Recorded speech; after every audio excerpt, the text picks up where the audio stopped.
छत्तीसगढ़ से बड़ी खबर आपको बता दें, छत्तीसगढ़ में हुआ है आईईडी धमाका। जी हां, नारायणपुर के सोनपार में ये आईईडी धमाका हुआ है। छत्तीसगढ़ में एक बड़ा धमाका हुआ।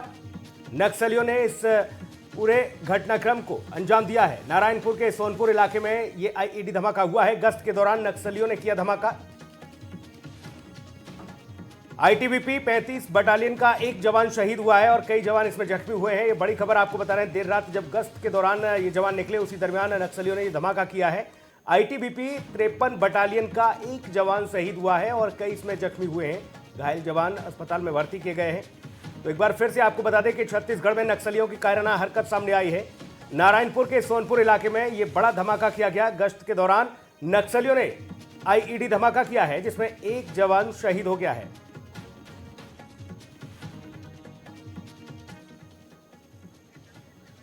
अंकित हमारे सहयोगी ज्यादा जानकारी के साथ जुटे हुए फोन लाइन पर। अंकित, आईईडी धमाके में एक जवान शहीद हो गया आईटीबीपी का। छत्तीसगढ़ से ये बड़ी खबर। बिल्कुल सुनील, देखिए जिस तरीके से छत्तीसगढ़ के अंदर तमाम अराजक तत्व या फिर नक्सली जो भी गतिविधियां कर रहे हैं वो उचित नहीं है। अभी हाल ही में कुछ दिन पहले आपने देखा होगा कि एक पूरी ट्रेन को बंधक बना लिया था। उसके बाद अगर हम बात करें, ये आज की जो घटनाक्रम है, जो नारायणपुर के सोनपुर इलाके में आईईडी धमाका हुआ है, उसमें आईटीबीपी 53 बटालियन की एक ही कंपनी है। एक जवान वीर गति को प्राप्त हो गया है और एक उसमें घायल हुआ है। जो घायल जवान है उसको एयरलिफ्ट के माध्यम से हॉस्पिटल भेजा गया है। और अगर हम बात करें तो जो डेली का रूटीन गश्त होता है उसको ये सभी जवान कर रहे थे, लेकिन नक्सलियों की तरफ से ये एक बहुत बड़ा धमाका हुआ है। लेकिन वहाँ की अभी सरकार की तरफ से कोई आर्थिक मदद या फिर औपचारिक ऐलान नहीं किया गया है, लेकिन वहाँ के मुख्यमंत्री भूपेश बघेल की तरफ से संवेदनाएं व्यक्त कर दी गई हैं। लेकिन ये तमाम ऐसी गतिविधियां छत्तीसगढ़ के अंदर पहली बार नहीं होती रहती हैं, क्योंकि जो नक्सली एरिया इलाका है वो एक बड़े पैमाने पे है और नक्सली एरिया जो इलाका है वो हमेशा टारगेट जो वहाँ के स्थानीय पुलिस प्रशासन के अधिकारियों या फिर जो गश्त के लिए बटालियन निकलती है उस पर हमेशा निशाना बनाकर रखते हैं। ये आज सुबह की घटना है जिसमें एक जवान वीर गति को प्राप्त हुआ है। सुनील,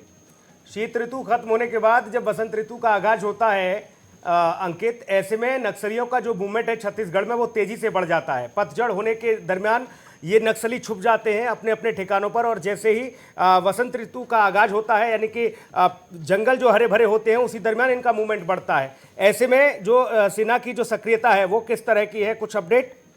बिल्कुल, देखिए सुनील, अगर हम बात करें जो नक्सलिया का एरिया होता है वो हमेशा जंगल या फॉरेस्ट का जो बिल्कुल सुनसान वाला इलाका होता है, बड़े बड़े पेड़ पौधे होते हैं, उनमें उनका रहन बसेरा डेरा होता है। अगर हम छत्तीसगढ़ की बात करें तो हाल ही में एक जंगल के रास्ते से रायपुर, छत्तीसगढ़ में एक जगह रायपुर है, वहां से एक ट्रेन निकल रही थी, उसको बंधक बनाया था। उसके बाद अगर वहाँ के स्थानीय प्रशासन की मदद से नक्सलियों के बीच संवाद हुआ, उस ट्रेन को वहां से 2 दिन के समय अंतराल के बाद छुड़वाया गया। अगर हम अभी की बात करें तो वहां पर जो सीआईएसएफ के कमांडोज हैं या फिर आर्मी के जो बड़े बड़े सैन्य अधिकारी हैं, उनको वहां पर निगरानी में मॉनिटरिंग के लिए रखा गया है और वहां पर जो गश्त होता था पहले की अपेक्षा उसको अब 3 गुना अधिक कर दिया गया है। जो लेयर होती थी वहां स्थानीय पुलिस प्रशासन की वो एक अलग है, लेकिन सेंट्रल गवर्नमेंट की तरफ से वहां पर कड़ी मुस्तैदी जवानों की तैनात कर दी गई है। सुनील, बहुत शुक्रिया आपके तमाम महत्वपूर्ण जानकारी।